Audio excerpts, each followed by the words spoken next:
Today we're going to learn a game that at its heart is just a tile-laying game, but it's themed with great strategy and the characters from a Norse poem called Voluspa.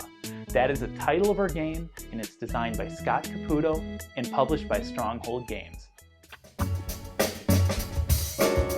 Each player draws a hand of 5 tiles and builds off of the starting tile in the center of the board. The center tile can be any tile except for a troll, and you're going to understand that in just a minute. I'm going to simulate just a small 2-player game here while I explain the game. Each player plays tiles back and forth, and then they draw a tile at the end of their turn in most cases. When all the tiles, there's no more tiles to draw, and each player plays out their hands, so there's no tiles left to play, the game ends, and the player with the most victory points on our points track wins the game. Well, the concept is pretty simple. So I'll be green, I'll take the first turn, and our first tile out here is a Strength 2 Valkyrie. All we need to do to score points is play a tile that has a higher number or higher strength than the tiles in the row. So I'm going to play my number 4. 4 beats 2, so I win this row. I get to score this row, and I get 1 point for each tile in the row, which gives me 2 points. I mark that on the scoring track. Then at the end of my turn, I draw a tile, put it in my hand. So player number 2 is red. They're going to play their tile. And in this case, they have a number 5 dragon. They place it in the row, and by the way, you can place on any side of any tile that's out here. 5 beats the 4 and 2, so 5 wins. 5's the highest strength in that row. Scores 1, 2, 3 points. And red puts their marker on number 3. They draw a tile. So I'm going to take my turn. And the next thing I'm going to do is I got another dragon. I wouldn't score anything here because you have to be the highest number. A tie doesn't count. So I'm going to play here. And my number 5 beats the 4. So we score 2 points for this column. I move 2, draw a tile. My opponent says, okay, I'm going to bring out the big guns, which is the highest strength tile. That's number 8, which is Odin. Place Odin right here. Odin is the highest strength in this column. 8 beats the 5, scores 2 points here, and also is the highest strength in this row and scores 2 points for that row. So 1, 2, 3, 4. And red moves 1, 2, 3, 4, beating me 7, 2, 4. There's another limitation here. You can't have any row or column extend beyond 7 tiles. Once they have 7 tiles, you can no longer build on that row or column. That's the game at its core. So, Thor and Odin are just number 7 and 8, and they're just brute strength, strong. They have no special abilities. Every other tile is going to have a special ability, and that's where this game gets really interesting.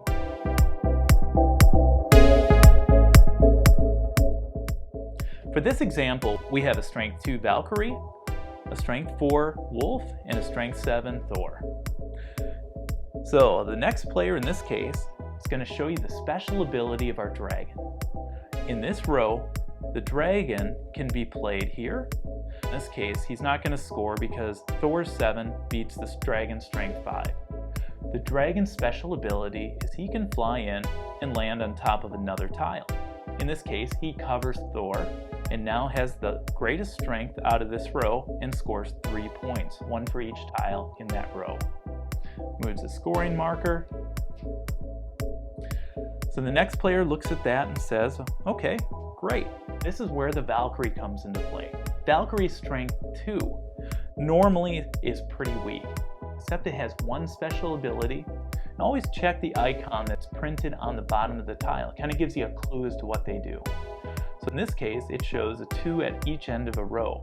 And that's exactly how they can score if they're not the greatest number in a row. If there's a Valkyrie on each end of a row, they would score that row. And right now, this player, the red player in this case, gets 4 points. 1, 2, 3, 4. And moves their scoring marker 4 points.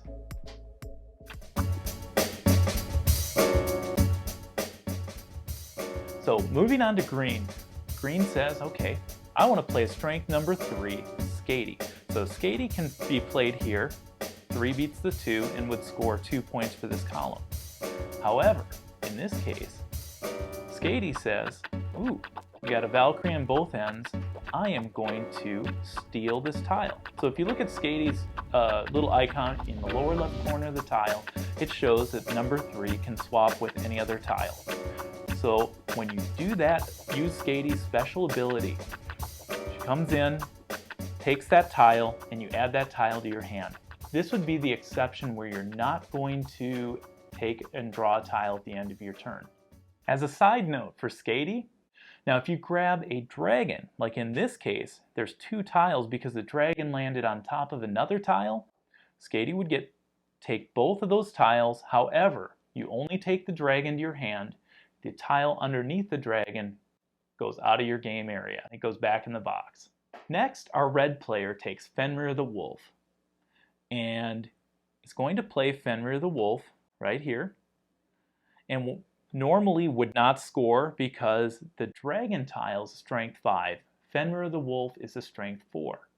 However, when there's more than one wolf in a row or column, those wolves can pack together, and now rather than each wolf being a strength 4, they would add their strengths together. So our red player scores 5 points for this row because the wolf is strength 8.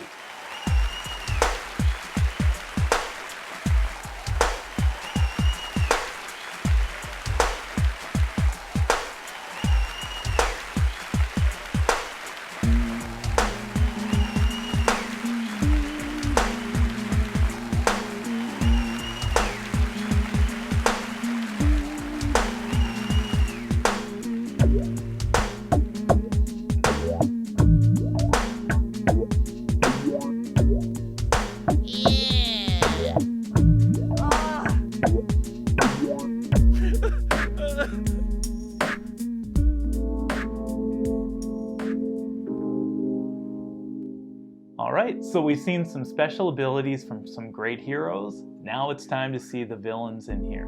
We have 2 of them. We're going to start with number 6, the Troll. If you look at the icon in the lower left corner of the Troll, it shows that there's an X with every direction.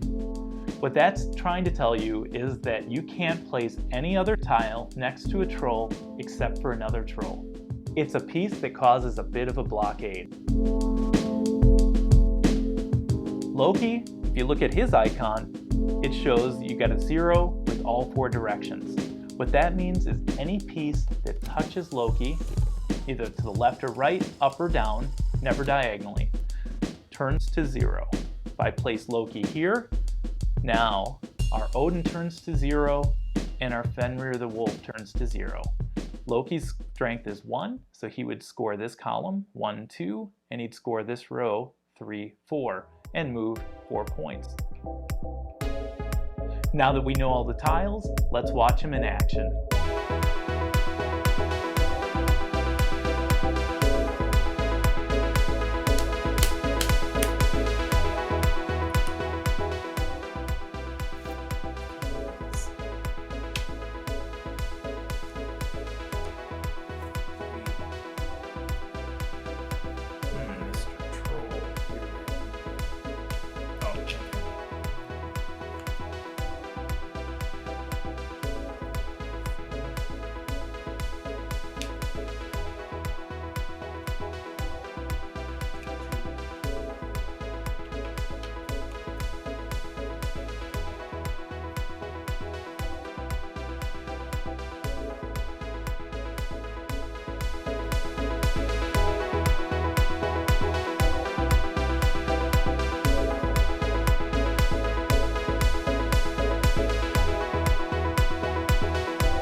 6.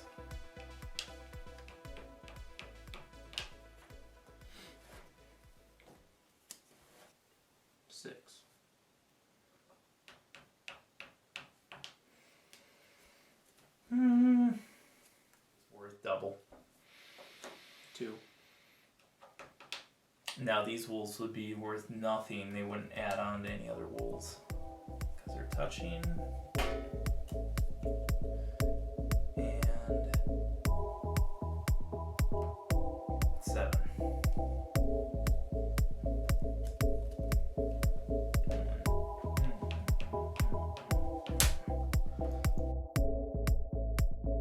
There should be a third side on a 2-player game. 3.